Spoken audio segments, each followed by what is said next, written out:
And then we are live, just like that. Yeah, well, I wasn't dead. Oh, were you not? Well, I don't know. Maybe yeah. Perhaps perhaps this is a dream. I mean, allegedly, when when we're in our dreams, time goes by a lot slower, but like seems normal. Mm-hmm. So, if I don't, nah, it's faster. I mean, time goes by faster, but it feels normal. So, for all I know, this is my dying brain reliving old memories. Maybe.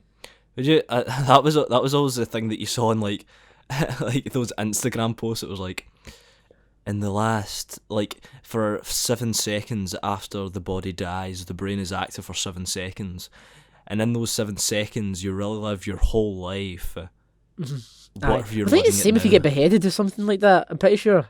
Yeah, I could be making this up, but I think you are aware for a brief moment that your head has been detached from the rest of your body. Like, the adrenaline stuff, probably you don't feel the pain in that, so you're just getting like, here, this is a bit weird. What's the script here? I think you'd be a wee bit more distressed when you can't even move the rest. You know, I don't know. Perhaps the vehicle that you've been controlling your whole life. You know, you're just a head. I mean, imagine landing on your nose and imagine how uncomfortable that would be. Oh no, I'm thinking like somebody's grabbed the top of my hair and cut my head off, so I'm like dangling, and I'm like above. I'm in there. You know what I mean? All right. Aye. So if anyone ever tries to behead me, that's my preference. Can we note that down, please? What? I'd like for my hair to be grabbed and then my head cut, so that you have to grow it considerably though. The ground. I mean, like, put it this way, you're not getting number one for a while. I mean, like, unless. Indeed. Sorry. I mean, like, no one's gonna hold you up by a little bit of stubble on your head, so like, kiss your number ones goodbye. Like, no more baldies. Yeah. You know, I mean, like, even get a number two's a stretch. You know, I did get a baldy when I was really young, and I think that's why. See, I went through some amount of weird haircuts when I was young. Aye. I had a baldy, but then right after the baldy, and I think this was almost in response to it. You know how in the way like art movements are always like to almost rebel against the art movement that came previous. Aye. I then grew the most insane afro, maybe even bigger than yours, Patrick. Why? And I don't know if you've ever seen pictures of me. You would need to see this. It was ridiculous, and maybe it was just because I was so young. Like I was still in primary school. Are you threatening me, Master Jedi?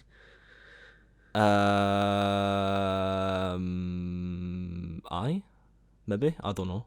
Maybe it's aye, maybe it's no. Maybe aye, maybe not. Aye. But I think it was because my body was so small that the afro was just insane. It's probably that. That's because I had a baldy before, because my dad cut my hair and he just gave me a number one all round. I think that's why. I think that's maybe some form of like torment, which is why I like always grow out my hair. To, like, it was the most lengths, influential fashion event that Sullivan went the most through. Influential what? Fashion event. Fashion event. Oh yeah, I guess. Mm-hmm. I guess that shaped my aesthetic life from there on. Mm-hmm. Aye. Absolute trauma. It's like when you hear stories about like Jim Morrison when he was young, seeing the Indians dead all over the road, and that's what gave way to his dark poetry and stuff, and his like darker underground music and all that sort of stuff. When my father cut my hair at the age of 7 and gave us a baldy, 'twas then that my life was shaped. Mm-hmm. Oh, your afro was shaped. My afro, yeah. Mm-hmm. I've not got an afro at the moment, but it's like, again, this is a lockdown haircut. So it was actually my dad that cut my hair again. Did he give you another baldy?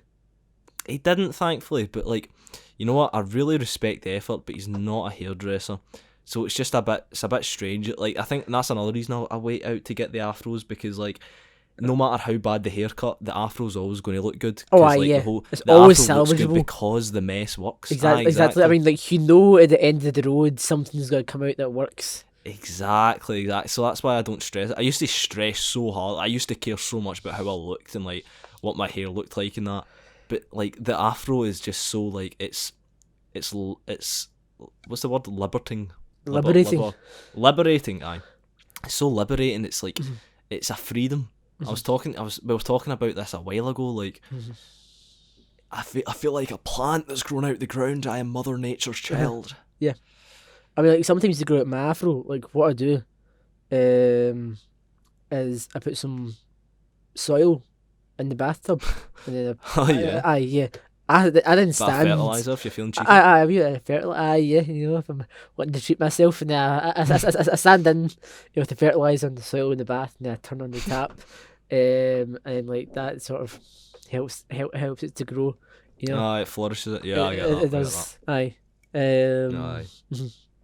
But then you start stinking of mud, and then all the worms come. But that's like I mean, like you have to get out of there before you start forming an ecosystem, and it will happen. I'm gonna give everyone a quick like trivia, right? See, everyone that has an afro, including me and Patrick, that afro is infested with garden worms. It is. I'm so sorry, and I know that's a disgusting thing to hear. And if a loved one or a partner has like an afro, that might like make you give second thoughts, but it's just the truth, unfortunately. Aye. There is a whole ecosystem going on in that afro. And they only come out at night, and that's the thing, you'll never know. You'll never know until unless your sleep gets disturbed, and exactly. You wake up to find all these different things. In fact, you know that once I went to the toilet once, like in the middle of the night. Okay. And I seen a big flash of light, you know, and like I was like, hold on a second, I haven't turned the lights, and they'd actually got so advanced that they were escaping. I mean, like, I mean, the thing, I mean, like, it must have been like, it must have been 1969 for them, because like, I mean, like, they're, I know, and I was like, damn, these guys are getting advanced. Then obviously, you know, they were travelling to other people's heads. I know, but you know what happens? I mean, like, you go back to sleep again, and you think, oh, it was just a crazy dream. But now that you mention it, I don't think it was a dream. I think that they really are getting too advanced for their own goods. So I might need to start playing God eventually. Yeah, I think that's what I was thinking. Like, see, my head at the moment, my head is kind of in like the Roman civilization stage. Like, there's some wars going on like just behind my ear and stuff. That's why it's always important to wash your hair, because if you don't wash your hair, then you're going to produce civilizations that are far too advanced, and soon they'll become more advanced than you. I mean, like, like Sullivan, just like we're destroying the earth. That was poetic. Yeah, I mean, like, the Roman civil. I mean, I remember when mine's was that the Roman.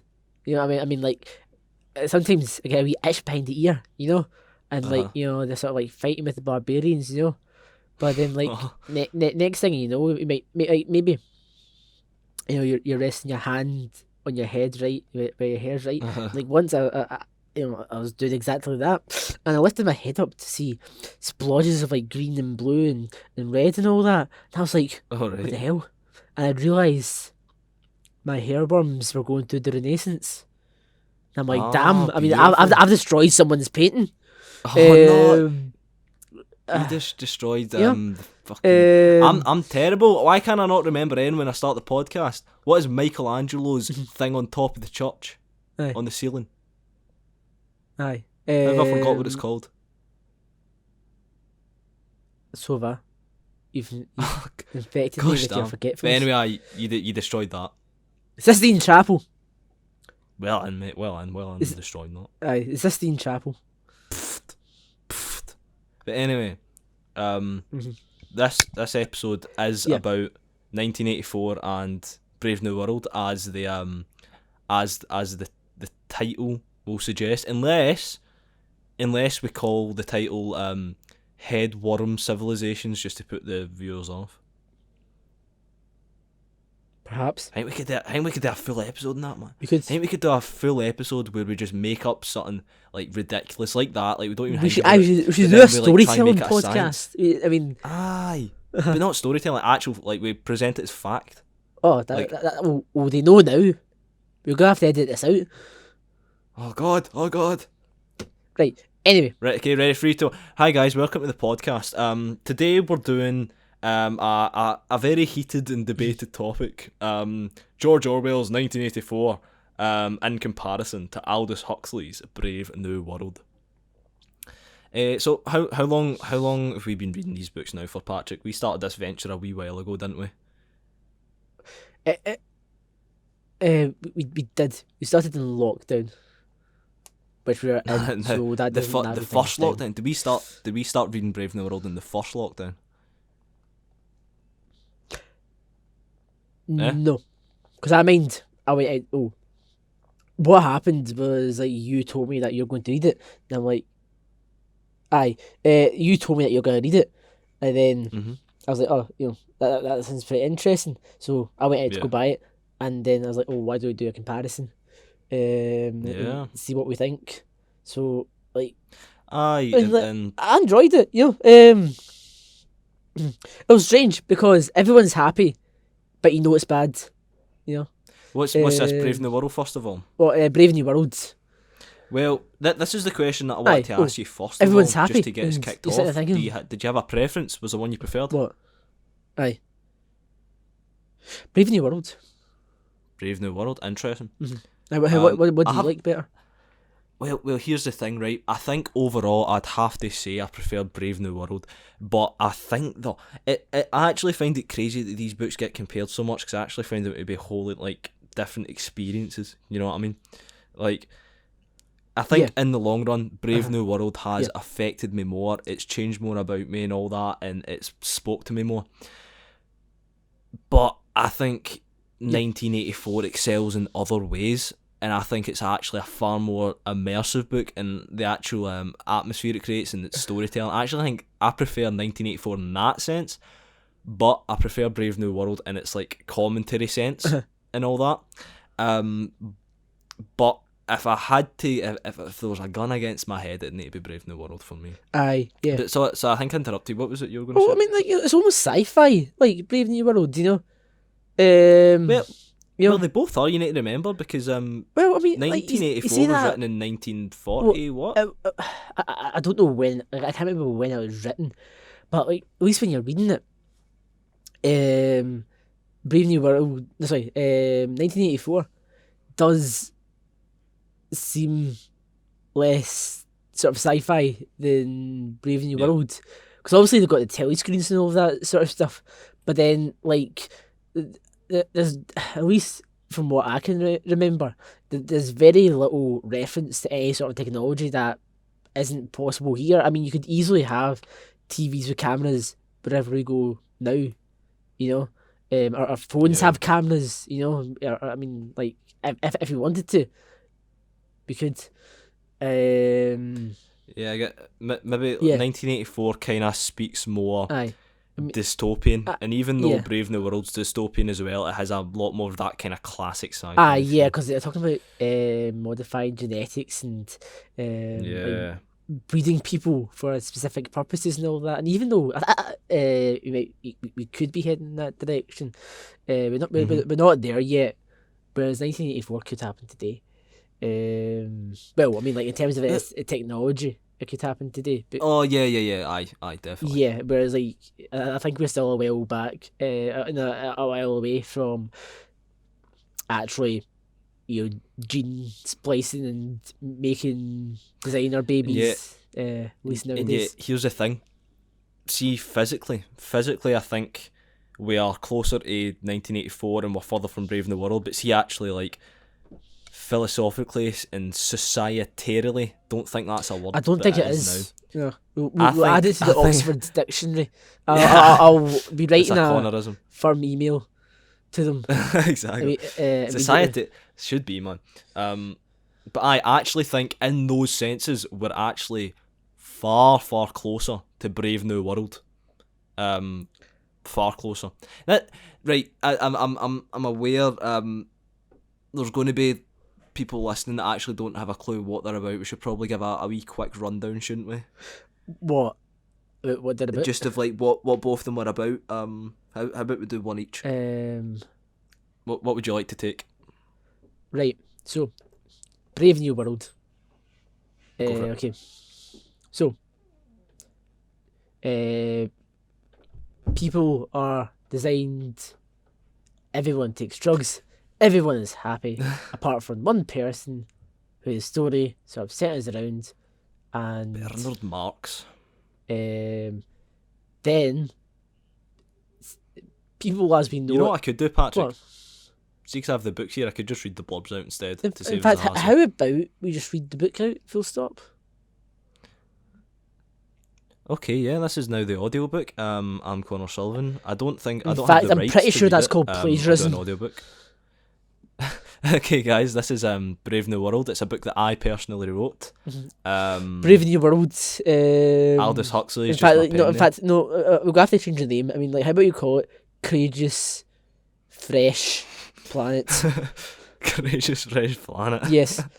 And my associate here, Patrick, he's also an author. He done the book 1985 Yeah.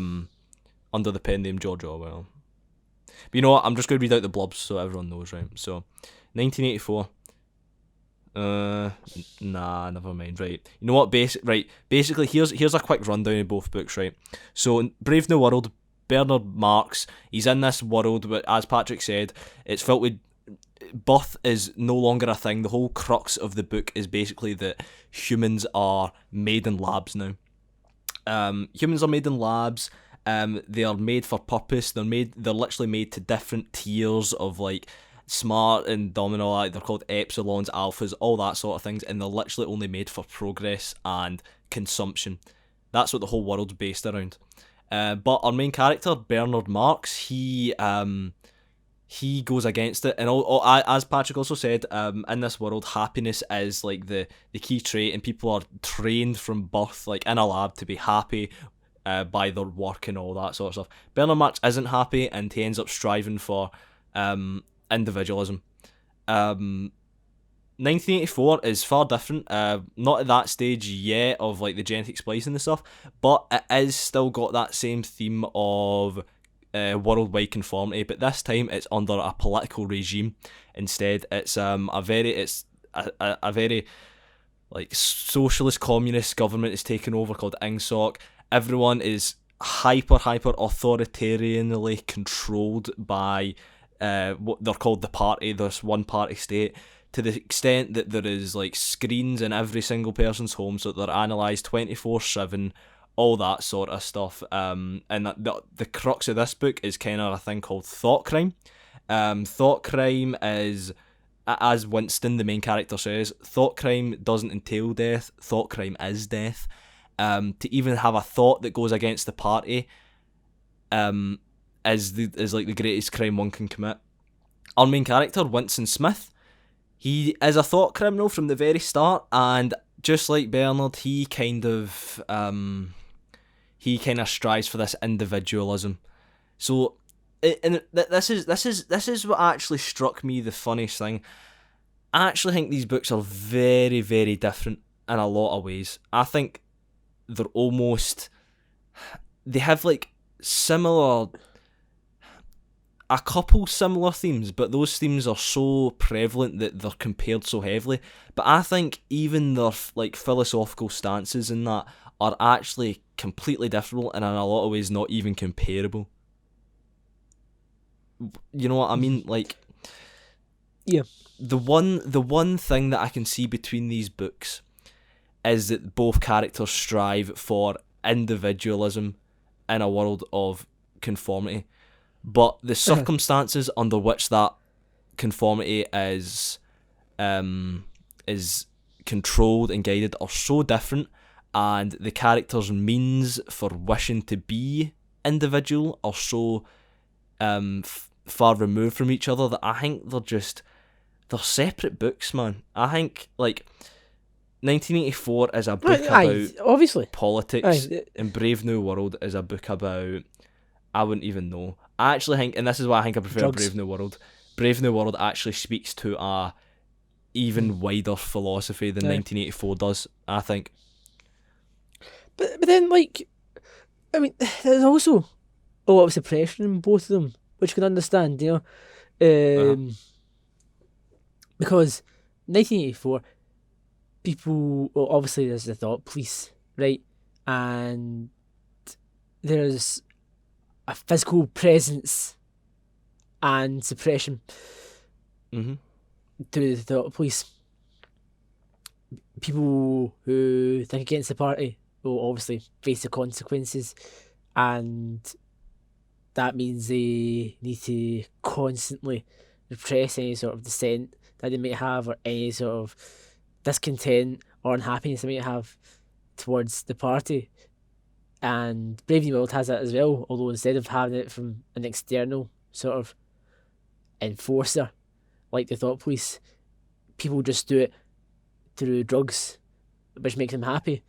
It's also like internal as well. Aye. Like they've been manufactured that way. Aye. It's not like they're not even aware. Like the average citizen in Brave New World is not even aware that there is any world outside this complete conformity Well, and they world are. that strives on You've got progress. the zoos, the reserves for the for this society, because that's where the whole storyline, the part of the storyline where the savages, where the savage comes from, because I'm pretty sure he came from like a human reserve, and like that's how he Yeah, read the character Shakespeare. of John. Yeah. So we should quickly run over that as well. What happens in that whole part? Complete spoilers for these books, by the way. If you'd like to read them, don't watch this. Don't listen to this episode. So now we tell them. Yeah, exactly. Well, you know what? They got all the good part about like head civilizations and stuff at the start. So what? They've had their fill. This is for the real lads now. Are you implying that the people who have left are not real lads? They're actually figments of our imagination. I think they could. Oh, everything could be for all we know. Yeah, exactly. And that is kind of like solipsism, which is briefly explored in 1984.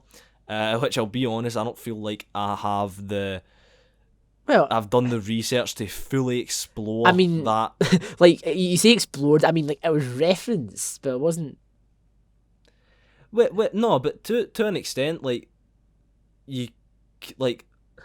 the whole idea of what the party goes off of is that idea of solipsism, that there is nothing outside man's perception, and as soon as the party is gone, the world ends. You know what I mean? Like that anything that the party is this hive mind, and that's like their that is the way that they've almost found a way of perpetual power and how they can stay in line forever is if the party stays alive. For then, if the party stays alive, then then you can live forever. You know what I mean? Yeah, and it's just the way that we remember things as well, because we don't actually keep carbon copies of our experiences and memories. We reconstruct our memories, right? And the more we reconstruct a certain sort of image or memory, the more that memory becomes stronger. But it is reconstructions. It's not a one-for-one replica. So obviously, when the party change things and you have no proof and everyone else is saying something, obviously that sort of image and history and that sort of progression becomes dominant, and that's what people eventually accept, because it's repeated so often that they begin to genuinely believe that this was what actually happened. Yeah, that's kind of Winston's whole fight throughout the book. Yeah, because he's constantly sort of thinking, "Oh wait, did this happen? Did that happen?" And he is aware that there was a world before the party took over. Yeah. Mm-hmm. But he's pretty unsuccessful in his exactly, and that's the terrifying thing. Mm-hmm. 1984, I think, is so terrifying for that very sense.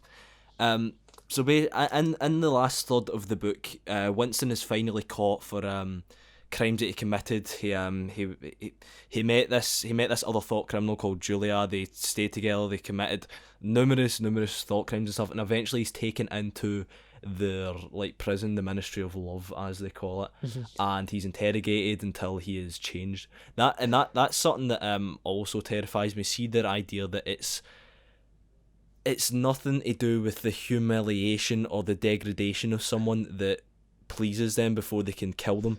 It is making sure that the citizen has actually been reformed to be in the mindset of the party as well. Yeah, but because like they're saying that, you know, they made an interesting point about like martyrs, because they're saying, you know, you kill a martyr, you feed their cause, right? And like you take a look at, you know, things like Christianity has martyrs, and look how big it is today. I mean, like women's suffrage had martyrs, right? And obviously women have the vote, and there are countless other movements and aspects of our life that like come around like through martyrs, because if a cause has a martyr, then it shows that it's a cause worth dying for, and it's inspiring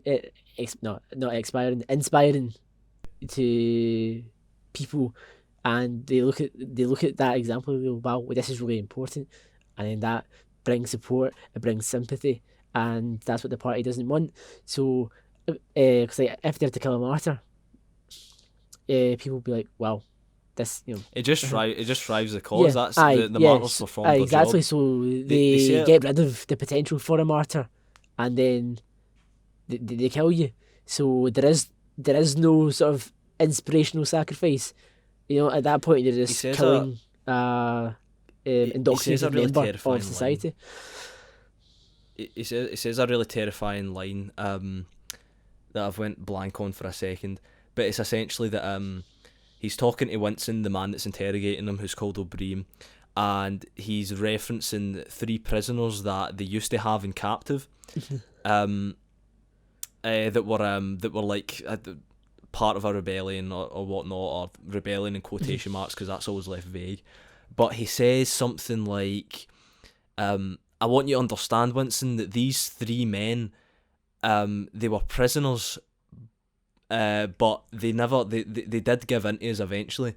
And in fact, when they felt that they were cured, and when they actually felt like they loved Big Brother, I'm sure everyone knows who Big Brother is. He's like the face of the party. He's basically another way of saying the party.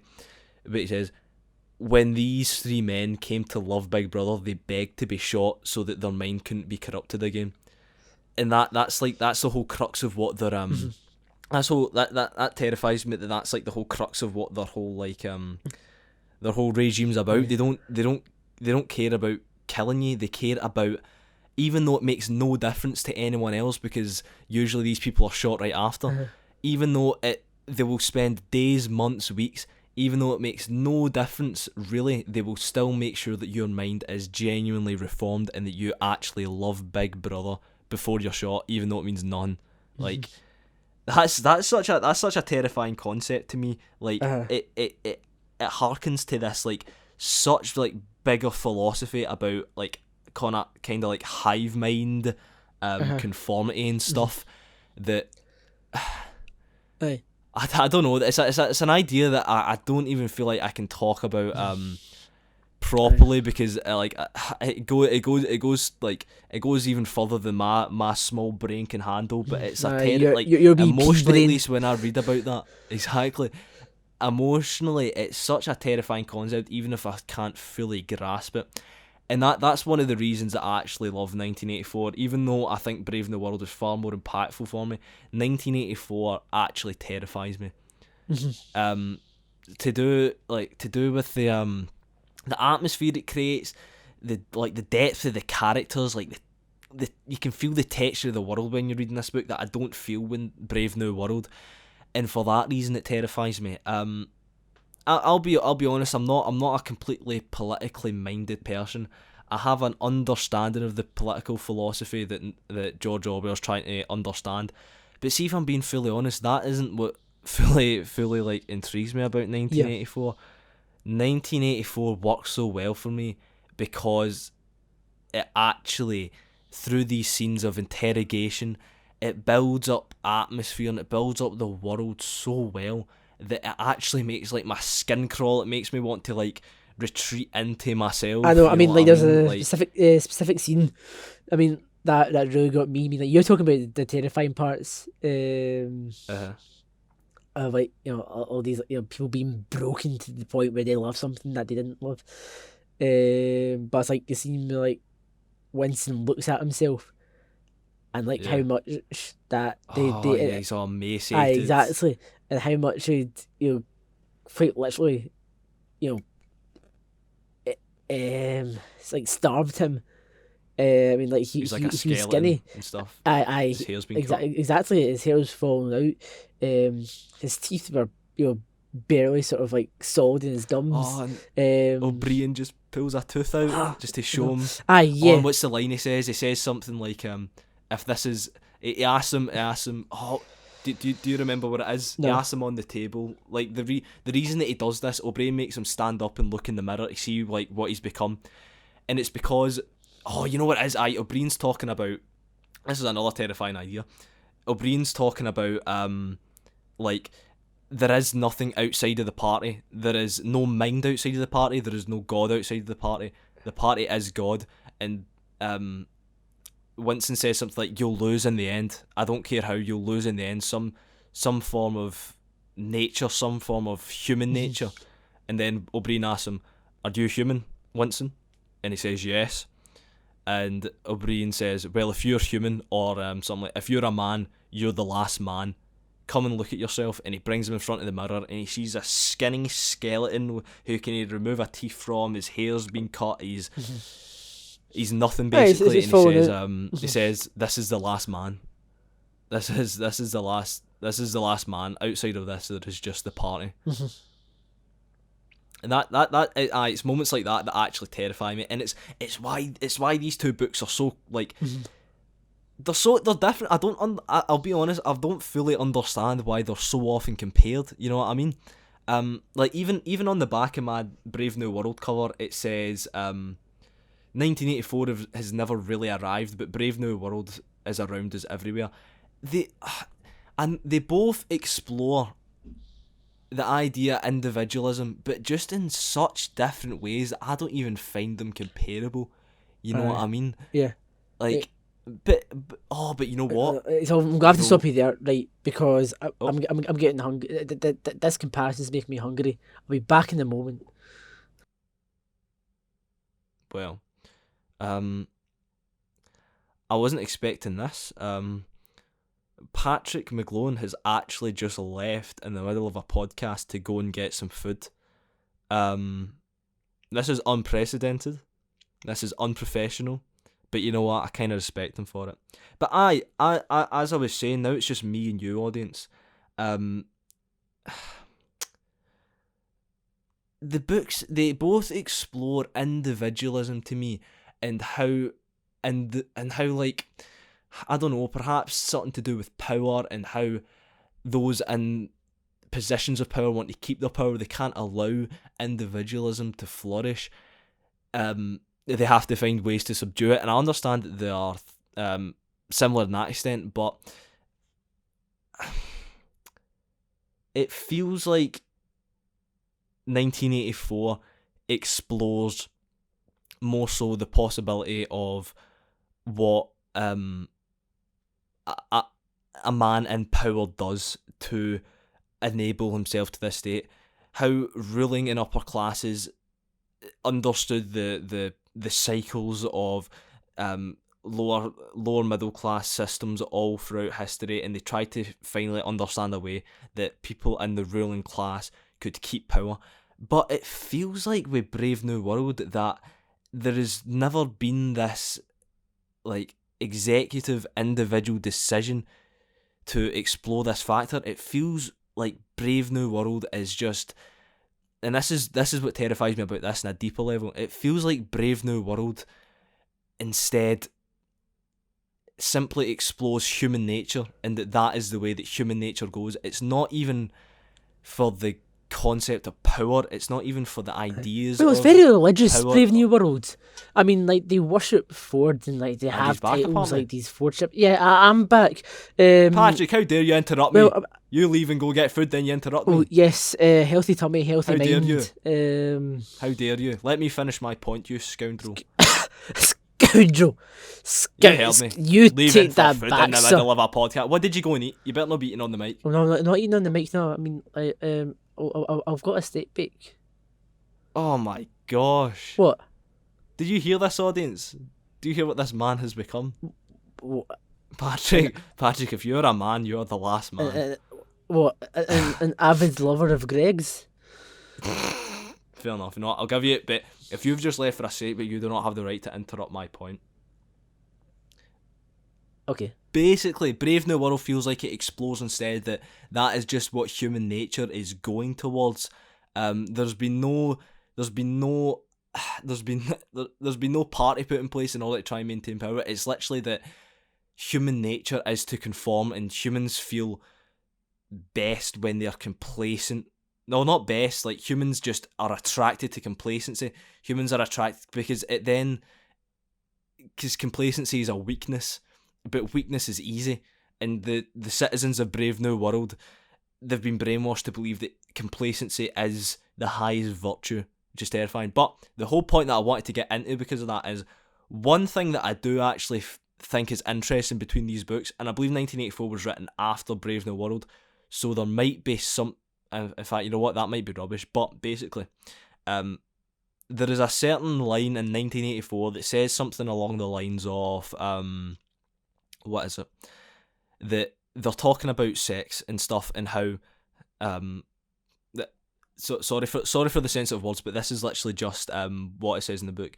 They wish to remove the orgasm genetically because they do not want sex to be a pleasurable thing. They purely want it to be something that sustains the party and keeps people coming, so that there is there's no pleasure in it. There's no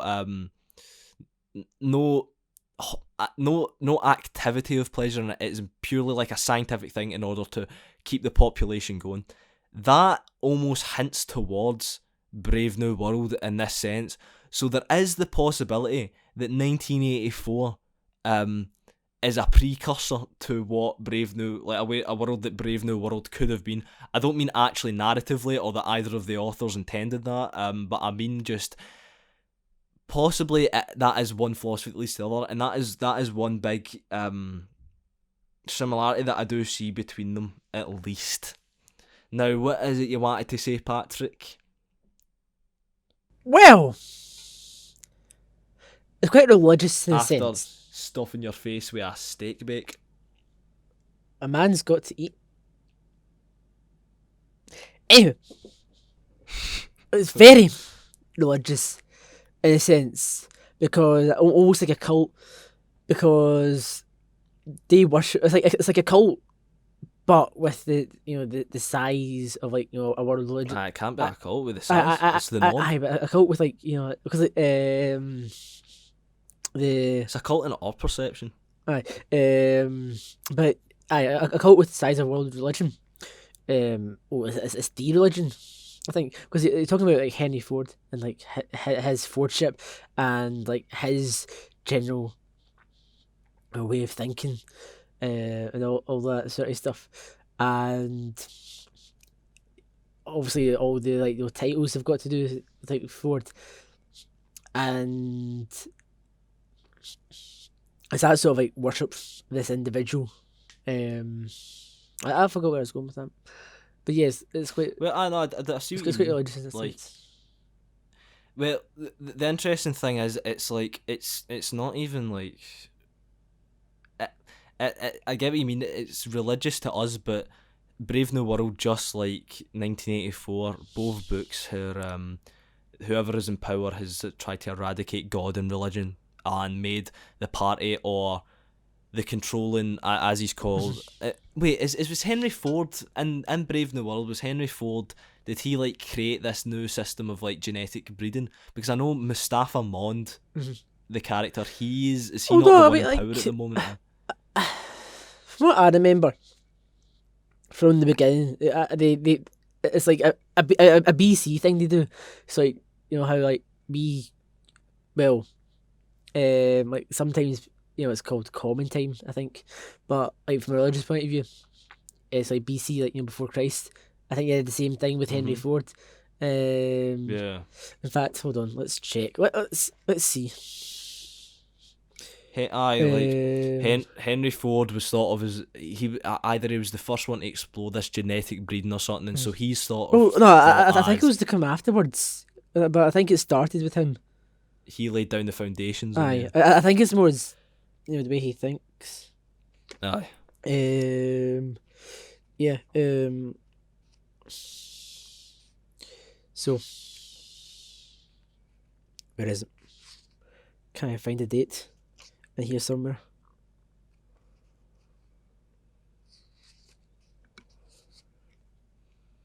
Aye, another thing I find interesting about Brave New World is the fact that, like, and where they differ, the idea that the citizens of Brave New World, and as far as their consciousness extends, they are happy, and they are almost in a blissful world of sorts. But Well, in I mean, Brave like, they're not New exactly World, happy. anyone I mean, who's like, conscious outside of basically conscious outside of what the party wishes can understand that they're living rather a miserable life. Like, the people in Brave New World are actually, many of them are living a sort of luxury, and those who aren't, the Epsilons and such that are below them, are they're genetically breeded to believe that what they have is like enough, and believe that what they have is luxury, and that too much is actually like excessive, and that would actually lead to like further turmoil. Whereas the people in Brave New World are simply enforced that mindset by the party. aye. Well, I mean, like, they're not exactly happy. You know what I mean? Like, if they were really happy, then they wouldn't need Soma. But, like, they're bred to be dependent on it. Yeah, it's almost like the drug that they take to, like, it's almost like a kind of what I find interesting is when one of the characters, there's this character that in this savage regime that Patrick was talking about, she got lost over there. She used to be in like the high city with everyone else and all that, but because she didn't have access to Soma, she then started taking alcohol because it has this sort of similar effect, but Soma is highly encouraged because it makes people unconscious, basically. Know what Soma is to me? Soma's basically like, it's basically this prescribed drug that's like a repellent for individualism. It's making people unconscious of themselves, and then not allowing them to explore themselves as individuals, not allowing them to explore Well, I who think they could possibly be, forcing conformity. Well, yeah, it's a like forced conformity, and it sort of keeps them trapped where they are, because if they don't feel happy, if they're not happy with where they are, they have Soma, and then it's all good, everything's fine. Whereas, it's very discouraged to try and improve your situation, to try and make things better for yourself. So, like, it's like it encourages a static mindset. It encourages to think this is how things are. This is how things are meant to be. It's good that things are the way they are. And if I don't think it's good, then it's my fault. And I solved that by having Soma. So it very much wants to, divide people and keep them in those boxes. Yeah, exactly. But the interesting thing is that it is like, it's like the norm to take it. It's highly encouraged. It's a necessity for people. You know what I mean? Like, it's like government prescribed. At the end of your workday, you get this much Soma, in order to keep you happy and stuff. It does, like, and this is what I love about Brave New World. It seems to just be able to, like, say the most basic things, but it gives this most, like, intrinsic insight. You know what I mean? Like, when I said at the start that I think, like, philosophically we are closer to Brave New World because we are in a world that, and now we're in this world that it doesn't encourage, but it rewards conformity. You know what I mean? We're in this world that rewards conformity, and it's all based off of like kind of I don't really know where I'm going with this. All based off of kind of like gratitude off of social media and stuff, and affirmation and all But that. then, like, To be powerful is to be like part of a group in like the mind of social media. People can't see that outstanding is a weakness in the eyes of most, and it's a trait that is like it's been built into us since like the dawn of time. You know what I mean? To be in a group is to be strong. To be alone is to be weak. Even going as far back as possible, because a tiger is more easily to pick off someone who's out with the pack. You know what I mean? Right. But then, like, the question is it a bad thing? Is conformity a bad thing? Is it something that we should embrace? Is it something we should try and avoid? What do you think? Well, this is something that I think about a lot. Because I feel like I kind of went through a small phase during college where I no longer wanted to be in a part of a group, because I felt like all throughout school as well, high school's brutal. High school constantly made me feel like I had to be as a part of a group, because otherwise you get bullied, you get picked on or whatever.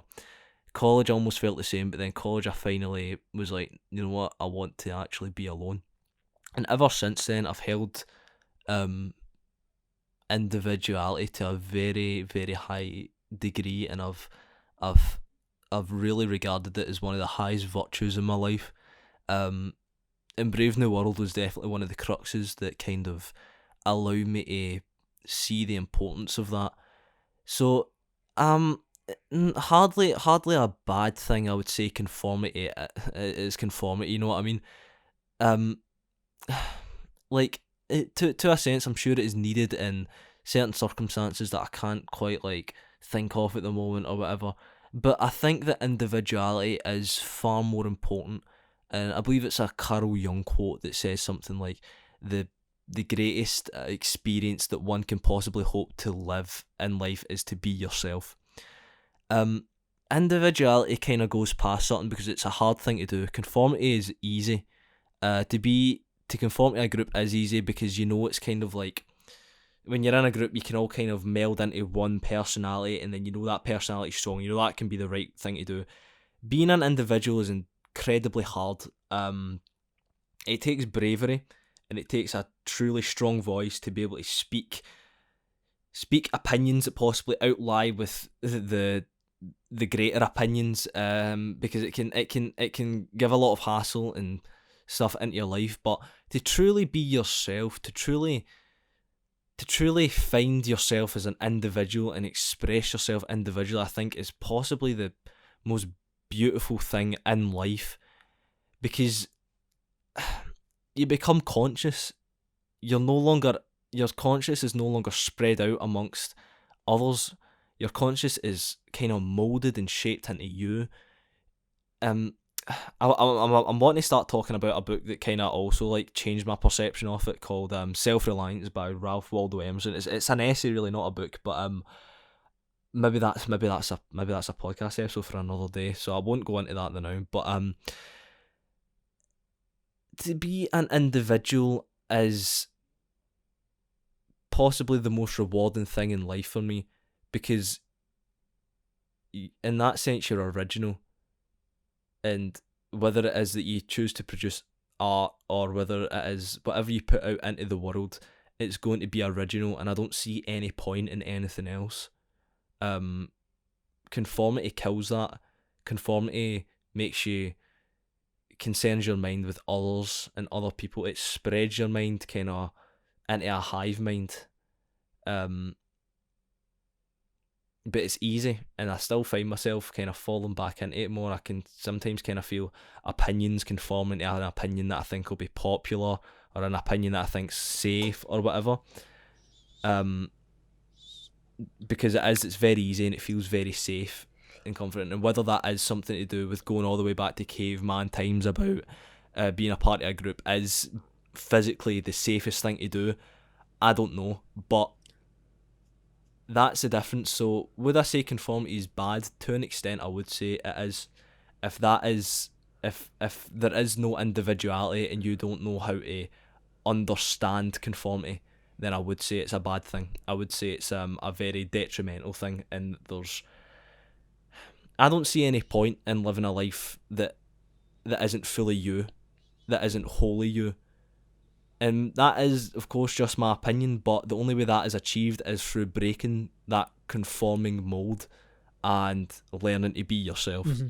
So, to an extent, I would say conformity is a plague, and it is a bad thing. Mm-hmm. Well, in answer to your question. That was a bit of a lengthy answer, but I got there in the end. Yeah. During that time, I went to the toilet, finished my steak bake, which was very delicious. You went to the toilet? Yes, that's how long it was. Oh, I could kill you for that. Ah, but you don't know where I live. Aye. Well, anyway, to say, in response to that answer, I mean, like, I wouldn't say it is a plague. I wouldn't say it's bad. I think, just like with the vast majority of things in life, there's a time and a place for it. And it does have its uses. Because if you take a look at some of our greatest achievements, or the most horrific things we've done as well, wasn't done alone. The moon landing wasn't done by individuals; it was done by a team, and people, then work like a machine, to fulfill a greater purpose bigger than their station, and it all comes together. And like so many other things in life. I mean, you talk about the government and okay, well, I wouldn't say this is conformity. Well, conformity isn't literally the process of being in a group. There can be no, but then like you're not an individual anymore. As in, like, it's not one person doing something, another person doing something, another person doing something. It's like it's the government that does things. If you get what I mean, it's but right. I would still call that I still wouldn't call that conformity. Conformity isn't the physical idea of people coming together to achieve something. It's more of a philosophical idea of a mindset and a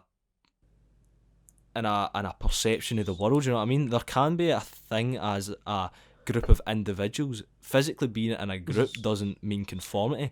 And in fact, I think if you want to use the example of something like the moon landing, I don't think that could have happened if it wasn't for complete geniuses. And I think geniuses are only bred out of individualism by being able to follow ideas that are completely original to them. Conformity is the idea of being too scared to explore those opinions that might outlie with a popular opinion because it doesn't feel safe and it doesn't feel right. I think even when it comes to groups of people that done incredible achievements, if they are truly like the pinnacles of achievement that we all know and stuff, I think that has only happened because a genuine group of individuals were willing to follow an idea that that could have been shunned upon by others, because it takes an individual to actually catch the brief momentary glimpse of an idea that passes your mind, you know what I mean? No, wait. And be able to act upon it. So I thought of a better example there. Coronavirus. People conform to the coronavirus rules. It's become a norm now, right? And conformity is not really not thinking for yourself entirely. I mean, I think that it's in an extreme sense it is, but like it's layered. So like we're all conforming to like the rules of like wearing a mask and like sanitising and all of that. We're doing what everybody else does. We're not doing our own thing. But that's good. Because if we were to do our own thing, if people weren't to conform to what the vast majority are doing, if people weren't to wear masks and sanitise, then being locked down for a long time and people would be dying. So it has become like a sort of like social norm and like social distancing as well. These are just things that happen.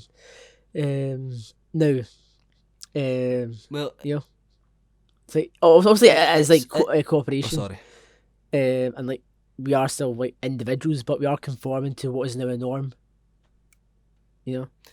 Well, it really is an extraordinary example, and it's one of the few that I can give you. But I think there is still an element to it that can say that conformity is dangerous. Well, yeah, all things in moderation. Picture a world, right? Oh. Picture coronavirus has just kicked off, right? Right. Coronavirus has just kicked off. What's more important? Everyone conforming to the rules, or individuals truly attuning their minds and understanding why it's important to be wearing a mask and hand sanitising and stuff? I would make the argument that it's the individual that comes to the conclusion on his own without being told that that's the right thing to do. But we can't wait around for people to be. We can't wait around for people to come to that conclusion on their own. But think about it though. See, conformity is just as dangerous, because there is a massive group of deniers and stuff, and that is purely an idea of being contrarians, which is just the other mode of conformity. You know what I mean? People have found the contrary idea, and then because someone else says that, people conform to that too. Even though if in this perfect world everyone was an individual who could truly think for themselves and truly arrive at the conclusion themselves that wearing the mask and hand sanitising and social distancing are the best options to do, even though you might have a few outliers, it's still probably going to end up... I think personally it'd end up in a better solution, because I think it's so easy to be brainwashed as well, and it's so easy to conform, that's why we have this wave of people that aren't willing to follow the rules, because either perhaps it's the rebellious people who simply don't want to follow what the government are saying. The people are just conforming to one other person's idea who was willing to say that, you know what I mean? Not everyone came to that individual conclusion themselves. Most people probably conformed to it that they saw on social media or something. So it's not like purely because of conformity we've all done the right thing. Conformity has also led to this outbreak of, in my opinion, fools who just simply aren't willing to follow the rules because they want to be contrarians, which is you'll have those people, but then like you still have, even if as soon as there's a majority for people, even if they have come to the conclusion themselves, once a majority of people in one direction sort of appear, they'll still look at that majority and say, I don't want to do that, right? So like that isn't solving the problem, because if not if everyone was an individual, but no, because like if a big group of individuals, right, make a majority of like folk who want to wear masks and sanitize and social distance and all that, even you still have people who say like, okay, there's a big group of people go in that direction, I want to go in this one. It doesn't matter how they got there, they still look and say that's a majority, I'm going to go in the opposite direction. You've got, no, that defeats the point in this hypothetical. But well, how? Because the whole hypothetical like, is, what if everyone was an individual and there was no? Because see, if someone sees a big group of people and they say, right, I'm going to go against them, they're then being a contrarian. They're not being an individual. Oh, right. I'm talking about a hypothetical where everyone. Well, is an hypothetically speaking, but you know like, even like, I'm talking about from like a practical point of view. If we were to just let people come to the decision on themselves, like in real life, even if more people, and like it's just either way it's gonna be harmful, because you'll have either you'll have a majority of folk who don't do it, and then like you see the anti-conformers going, oh yeah, I don't want to like do what they're doing, I'm gonna go do this. Like either way, you can't get rid of them in real life. It's better just to And my whole argument is, I think if individualism was more encouraged rather than just follow these rules because I'm saying to follow these rules and everyone should be following these rules, I think there'd be a much better outcome if people were to come to the conclusion themselves. But the problem is, most people can't come to the conclusion Yeah. themselves, which I understand. So I'm not saying that I wish that the government handled it differently. I feel like most people are. I hate saying this. Most people just generalising. I know they're not right, but I feel like everyone has this want to conform in their head. Even me, I'm not trying to put myself above people, right? But I feel like that want to conform. Like I've conformed to like the government rules. If I'm being honest, I haven't really like it took me a long time to actually think about what I was doing. It took me a long time to think about if this was the right thing to do and all that. But at the start in the early months, I conformed like that, like instantly, because I just believed, right, this is the right thing to do because that's just what everyone's saying. How could it be anything else? And I understand that probably had to be done to a certain extent, because then it would have took us too long. But if everyone was then an individual and properly came to the conclusion themselves, I think we'd actually have a more positive outcome of people who are ready to adhere to the rules. But then, like, I mean, like, just in general, there need to be rules, right? I mean, it's like saying, instead of having laws, come to your own conclusions about decency and, like, what should and shouldn't happen in the world, and hoping that folk will just naturally be good and kind and won't kill and won't steal and all that sort of stuff, and that will result in, like, people, like, stealing, no respect for people's privacy or anything like that. People would die without punishment because there's no rules and all that.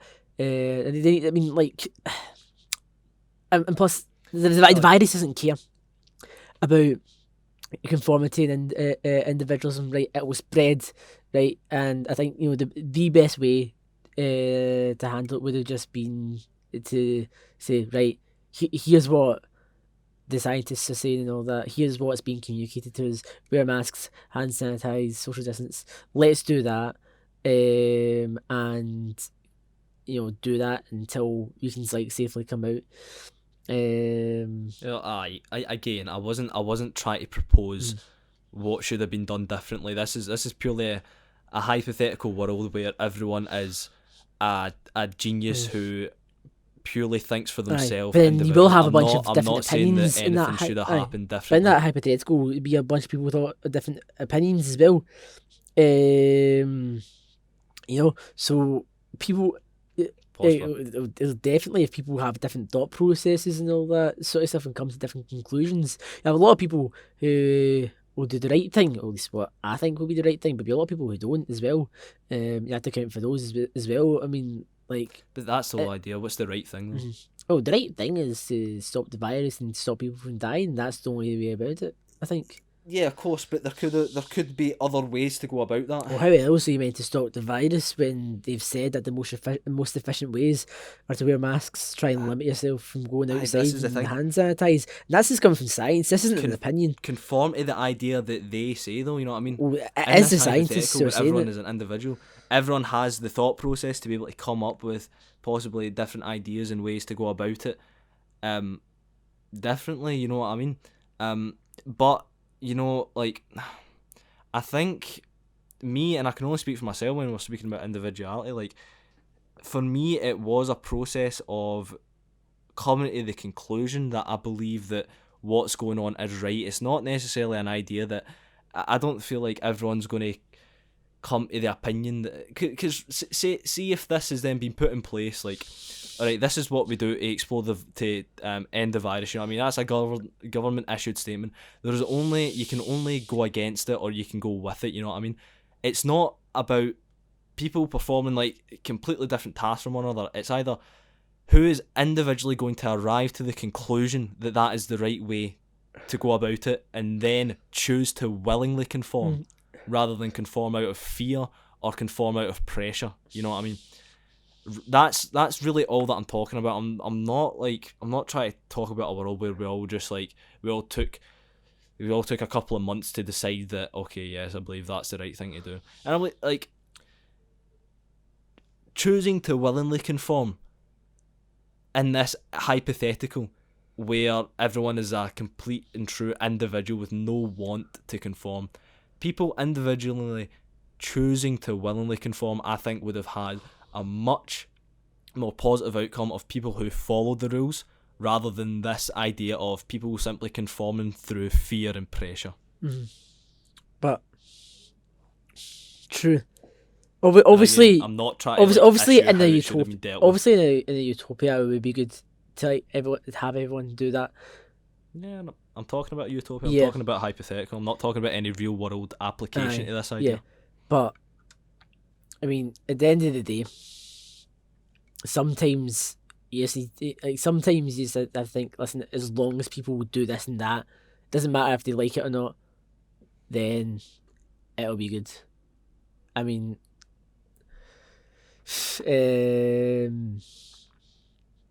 if everyone conformed to the rules, like everyone, regardless whether or not they wanted to, then the virus is spread less, and we get out of this quicker, and less people would die. And I don't, I don't, and like even though you sacrificed that on an individual level, you haven't died. People you love haven't died, and you go back to life. At least we go back to some form of normality a lot quicker than we would have. And I think it's one of it's one of those situations where the ends justify the means, because at the end of the day, I mean, like, it's dying, people dying from, like, like suffering in hospitals, and like, hospitals being like overrun, and like, filling up capacities. I mean, I don't think that's worth people feeling as if they want to follow the rules. Right, and I do agree with that, obviously, but outside of coronavirus, what does that say about a greater society if everyone was just simply willing to follow a government-issued statement just without any thought process whatsoever? And let's now go to a Well, I mean, like, hypothetical where everyone's a conformist. I What does that say about a greater society if everyone is simply willing to conform to an idea just like that? That is Brave New World. That's almost exactly what the mindset of everyone in Brave New World is. But then, like, you're saying that is what the party are trying to create out of people. But then it's see what the government says in light of the issue, right? And not in light of the government saying it, because if government said tomorrow it's okay to kill people, right? I wouldn't kill people because the government said it was alright. Obviously, it's bad to kill folk, so I wouldn't just do it. But like, my whole point is, looking at the issue, looking at what's being said, and then following the rules. And it doesn't take a genius to connect social distancing and wearing masks to stopping the virus. You don't need to be Einstein to figure that out. But that's still someone individually arriving to the conclusion, and through their own thought process coming to that conclusion, rather than just doing it because they were told. And that's my whole point. True. And that the waves of people are simply doing it because they were told and because they couldn't have their own opinion. These are also the people that were so easily swayed to follow anti-mask movements and anti-mask movements, and people who just I don't know, even simply don't believe it's all true at all. You know what I mean? And it is almost ironic, because I know this is sometimes the argument that people on that side are given, that like, you're all just conforming to the government by doing this. But the thing is, they're not. They're simply just conforming to the other way. They're anti-conforming. Well, yeah, you know what I mean? They're not being individuals. They're not arriving. At the end of the day, you're still being controlled by the majority. Exactly, like it's still just brainwashing from the other side. But that's my whole point, and why I think that individualism is so important. And coronavirus actually does give us a really cool sort of podium to place it upon to question the strength of it. I mean, I still rather be an individual, and like I'm like quite an individualist, but at the same time, I mean, there is a place and a time for a lot of these things. I mean, like what though? If you don't mind the harshness of asking that, but just so we can both be on the same page. Because I even in the context of coronavirus, I feel like individuality should be placed higher than conformity. Well, conformity is important for cooperation. I mean, like, people respond better to familiarity, right? And like, even if you were to maybe, conform a wee bit to some norms for the sake of getting a job done efficiently, for like having a group run normally, uh, you know, I think in some cases like that, it would be worth it. I mean, like, it's not always good to speak your mind sometimes. Like say, you're in a situation where you're in a group and you know they're all one mindset, but you're of the other, right?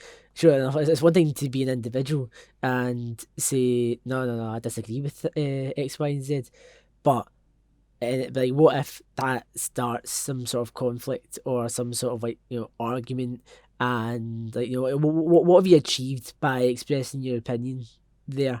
Sure enough, you're expressing yourself, yes, but at the end of the day, you're walking off probably feeling annoyed because they've all got on at you. They're walking away feeling annoyed because, like, you've said something that they fundamentally disagree with. But I mean, like, no party wins. You know. But if that's my opinion, I'm not. If that's my opinion, and if this is like an argument about a genuine like value that I hold or something, I'm not just going to agree purely for the sake of avoiding conflict. I'm not saying agree, but like, not just not as speak like up. not actively fighting against the wave for the sake of fighting against the wave. There's a time and a place for everything. Well, no, because they are, again, that's just anti-conformism. That's contrarian. That's not individualism. And like, see, well, no, because like, situation, you can still be an individual. I mean, you you can still have your own opinions, but say, no, I want to, like, say what I am, like, what, express who I am, and, like, express my opinions and all that sort of stuff. Like, you don't, and, like, even your opinion doesn't need to be the opposite of, like, the majority for the sake of being the opposite of majority. You can just have, like, your own personal opinion, but, like, stating it because, it's my opinion, I can say whatever I want and all that sort of stuff. Like, that's not exactly anti-conformist, but it's still working against the norms for the sake of working against the norms, even if it's not necessarily just working against the norm for the sake of it, though. Obviously, it depends on context and what the argument of course, is. But I think depends on context. I think it's actually a dangerous thing not to go against the wave if you genuinely, if you genuinely go against it. But because, right, you're saying, like, sometimes it is important to possibly, like, conform in that. See, conformity isn't simply to like allow yourself to get on with people. You know what I mean? Conformity is, for me, the idea of like, kind of going into a group mindset and believing that is the highest virtue. You know what I mean? It's not that, because I feel like I can feel like you can be an individual and choose to conform to a certain idea for a certain purpose. Of course, unless you disagree with it, unless you actually, like, hold yourself against it. But, like, let's just get a stupid example. See if you work in a supermarket and you don't like the uniform, right? You can, as an individual, choose to conform and wear that uniform. You know what I mean? Because you, as you said, you're getting very little out of it if you try and fight a system to not wear that uniform. You've not gave up any part of your individuality.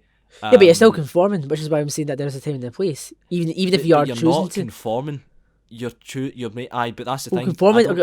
There's an element of choice. You're willingly choosing to conform. That's a difference. There's a difference between that and actual conformism, because conformism would be because Tesco is telling you that uniform is the right thing, is a status of this or that, even if you disagree with that.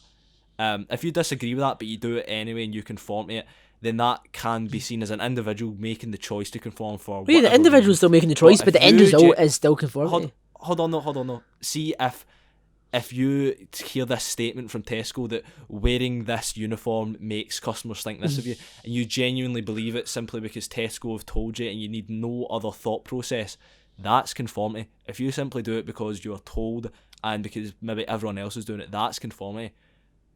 To me, they're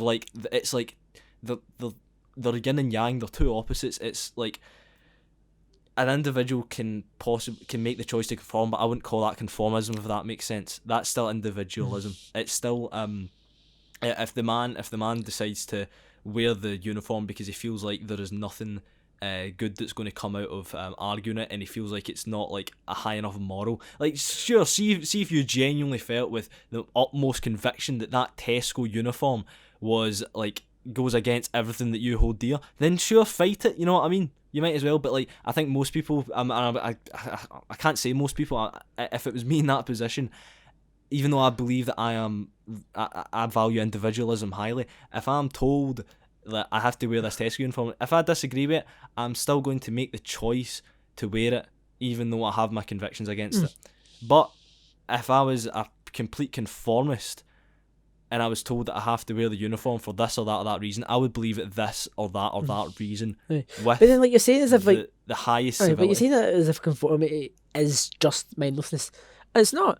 Because, like, say, in a different country, right, different culture, different way of life, right, and you don't know what you're doing, right, you look around and, like, see what is going on, and you conform to the norms because you don't know what's going on, so you just take other people's leads, right? That's still an individual making a choice, you know, yes, but it's still, at the end of the day, it's still conformity, you know. But Give it's me an not, example of this, it's not like, mindless. norm. Give me an example of this normal. Let's say you're in a place with cycle lanes, right? And like you're sitting there, you know, you on the path, right? And they're clearly marked out, and you're walking on them. You see that no one else is walking on them, and you think, oh, well, no one else is walking in these cycle lanes. Perhaps I'm not meant to be walking on them, right? Because no one else is doing that.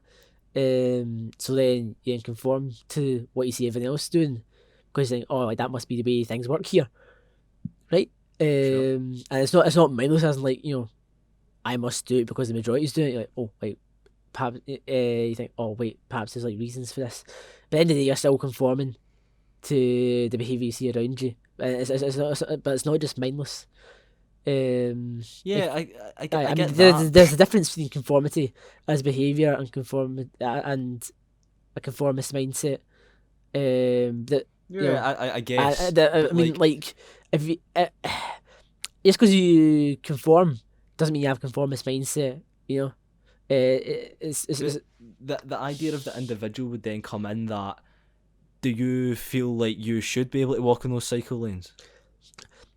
well, I mean, like, if people And were if cycling you down then there, I agree mean, with it, then sure.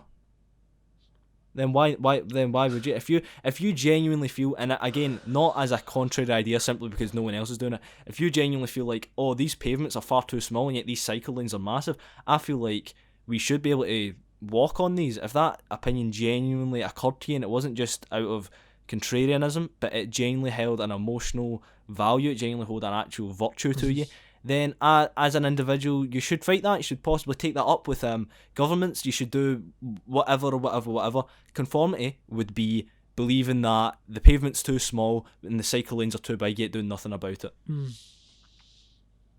That's not conformity, just doing it because everyone else is doing it. If you see that everyone else is doing it and you have no problem with it, you're still making the choice. You know what I mean? You aren't mindlessly doing it. That's not conformity. You know what I mean? It's conformity in a sense. Like, it's perhaps a base level conformity, but I feel like the struggle of individualism and conformity goes a lot deeper than simply just like perhaps a physical means of conforming to walking on the pavement. oh, no, you know what I mean? But that was my point. I said that there's a difference between conformity as a mindset and conformity as a behaviour. I wouldn't even call it conformity, but I guess for the sake, in that sense, yes, sure. But I don't feel like that's like the important discussion. I don't feel like conformity in that sense is the important discussion. How? Because that's almost trivial. Whereas conformity in the sense that is spoke about in Brave New World, about this underlying idea where no one's even conscious, that's kind of what conformity is. Conformity is the suppression of consciousness. Oh, it's just that sort of idea of like genuinely like deep down your deepest and most now, uttermost let's look this thought up. mindset are in conformity to some higher mindset. That is like the deeper understanding of conformity and individualism. That's what 1984 and Brave New World talk about. They're not just talking about making everyone walk on the left side of the corridor. Well, you know what I mean? They're talking about your genuine soul and your uttermost being at its very base being transformed to conform to a greater opinion rather than it being allowed to flourish as yourself. Well, according to the almighty Google, conformity, the definition of conformity is compliance with standards, rules, or laws. As if compliance with standards, rules, or laws is a definition that Google comes up with. Right, well, that definition has a lot of brand. Like, that definition can mean it in both ways that we're talking about, which is why but the thing is, break I it mean, down like, in the way that we're doing. it's because, like, it's not one or the other. Right? You can have someone who conforms to rules, but comes to it from an individual's perspective. You can have someone who has who conforms because they have a conformist mindset. There's multiple angles you can. Yeah, and I'm talking about it in the angle that Brave New World in 1984 present. I'll be completely honest with you. I'm lost. Mm-hmm. Right, okay. See, the thing that 1984 and Brave New World have in common for me. No. So wait, hold on. Like, when we talk about conformity, I mean, like, we're talking about the mindset, aren't we? Right. Okay. Right. So that's the link between. Let's get. That's the link between. We've kind of been talking about it in two both of them, different isn't it? senses, right? See the sense that, right. Let's talk about conformity in two different senses, right? There is just that kind of base level standard conformity that you spoke about, that you see everyone maybe like walking on the pavement rather than the bicycle lane, so you decide to do it, or conformity wearing a uniform or something, right? I don't think that sacrifices individuality, but there is a sort of conformity that does sacrifice individuality, which is what's displayed in 1984 and Brave New World. I agree with that. That's what I'm talking about. That's what I think is important to talk about. I don't feel like wearing the Tesco uniform is really that important for discussion, and that's why 1984 and Brave New World, I feel at their base, are about that struggle of the type of conformity that gives up individualism completely. So basically, what you're saying is that, conforming isn't a bad thing, but sacrificing individuality is. Yeah. Okay. Yeah. Sure. I can give you that. Aye. Right. Aye. Because there's a time, sacrificing individuality. but then, like, as I said, like, some being an individual. But then we go back to the whole point of people just going against conformity for the sake of it. Yeah, aye. It's just another branch of conformity. Yeah, aye. But there's a time to follow norms, and there's a time to do your own thing. And the whole thing that I'm coming back to is that sense of conformity that I'm talking about. That's a plague. That's dangerous, in my opinion. That's the killer of consciousness, in my opinion. That's what's going to subdue beautiful things. That's what's going to subdue art. That's what's going to subdue artists. That's going to eventually be the thing that, if people start valuing conformity over individualism, then we're going to end up turning into a Brave New World or a 1984. You know what I mean? That's basically where my whole.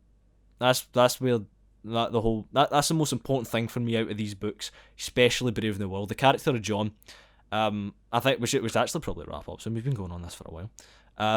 But just as one of our last points, the character of John in Brave New World, he was from the reservation camps where there's almost like a sliver of old society. Yeah.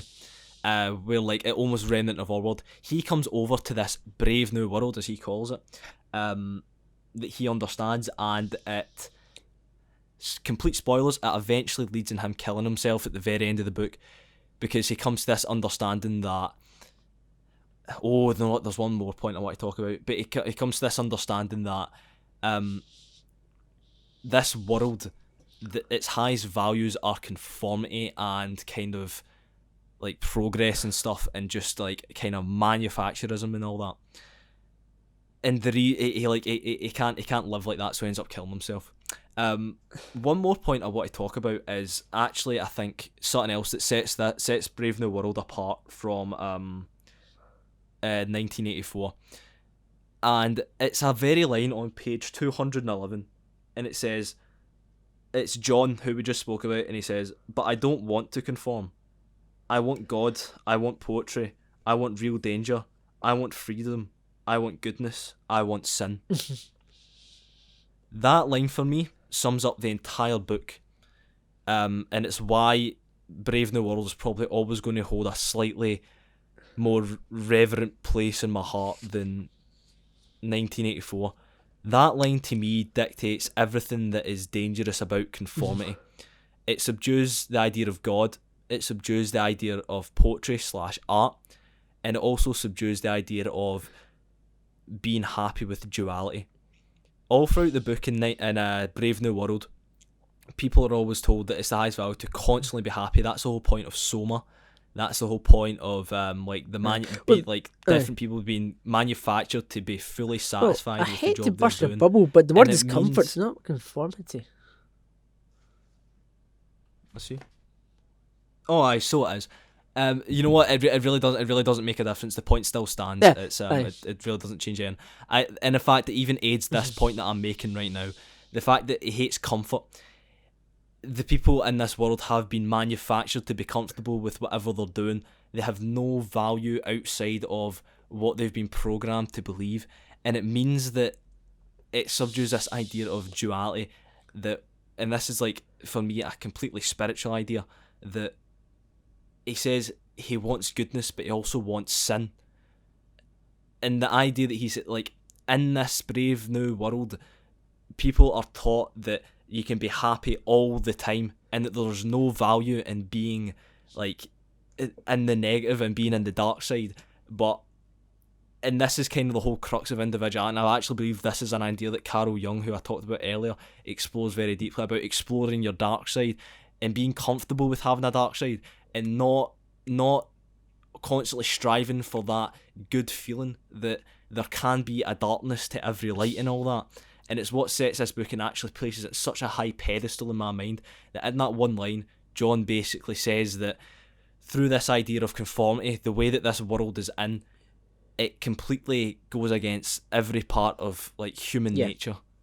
For me, that's what it means to me. It says outright that I don't even know where I'm going for that. I don't have the brain capacity to properly get the point across that I got about how powerful I feel that line is. But it takes away the idea that of who people are at their very core. It takes away the idea of I feel like duality is also the crux of individualism, and that's what makes people have genuine experience in life, that the lows in life are what make the highs so blissful and joyful. That to be sad can be a rewarding feeling, because it can remind you of, it reminds you that you're human, it reminds you feel blissful, it can remind you that you can feel happy. And that is basically saying that these people aren't human because they've been manufactured to forget that. They've been manufactured and programmed and drugged to constantly be in this one state of comfort and happiness all the time, which to me isn't human, and conformity will drive us there. My breakthrough for this episode is, and it's just came out as I spoke about this, is conformity stops someone from being human. That's my breakthrough on the nearly hour and a half mark. That's the conclusion I've arrived to, and I'm very happy I managed to get that out, because that was circling about my head and I couldn't quite get it out. Whew. So Well, that's that. That's my opinion in Brave New World. yes. And that's also why I still think I prefer it slightly, even though I think 1984 is a masterpiece of a book in terms of atmosphere and its political philosophy and how it explores it. Brave New World says a lot more that's a lot more important to me personally. And it changed my life by making me understand the importance of individualism.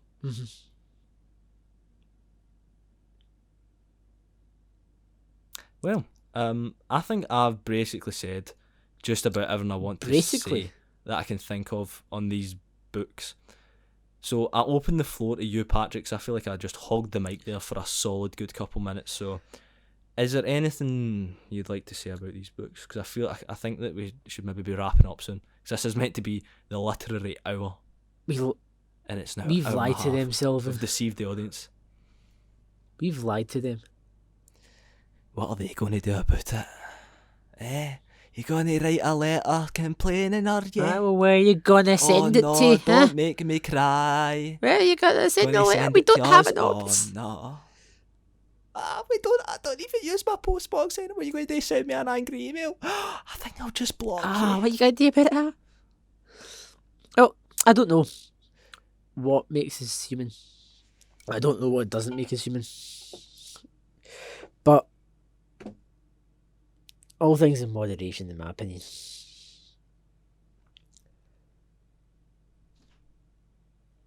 Is that your closing statement? Beautiful. Very beautifully put. Right then, I think as far as my feeble eyes can see, there is not else left to say. Nah. I think I'm shattered now, man. Time for my bed. I mean, what's that? 4 o'clock. Time for a wee sleep. Time for a wee bit of shut eye, man. Just forget about all this. What am I going to do? What do I need to do? I mean, like, I need to cool down for a good 2 hours before I go to bed at 6. Cold bath. Ice bath. I tried the cold bath once. Oh, it was weird. You know what? Have you ever had a cold shower though? I have had a cold shower. Aggravating but rewarding. So I mean, like, I like having had a cold shower. I don't like having a cold shower. Yes. I mean, exactly. like, I tried to go bath and I was, oh god, because. Oh no, I think I tried one as well. You just can't even get. I got in, right, and I'm sitting there shaking. I'm like, I'm like shaking somewhat violently, until eventually, as I'm like, I just I'm like, you know, this isn't too bad, right? But then I realised that the body wash was at the other end of the bath, and I'm like, but it's all right, I've adjusted to it now, so I got up. But the moment I got back in, I started shaking again. And I'm like, I need to get rid of this.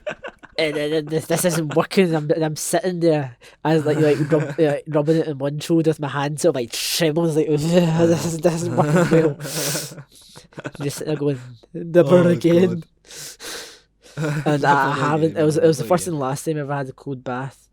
It seems like such a nice idea, doesn't it? See if it's a warm day and you think, oh, I'd love to jump in like. But then, like, I have been submerged in cold water because I have been kayaking and I've been capsized in cold water. But then again, suppose you're moving around in cold water. I've been in the oceans up in the Highlands. But if you're moving around, I suppose it's alright. But if you're just like sitting there being cold, yeah, I guess. But I guess. Aye. Oh well, that was a lovely anecdote to finish It up. was. It was actually the worm civilization's ice age. Exactly. Mate, did you kill the mammoths when you went in that bloody bath?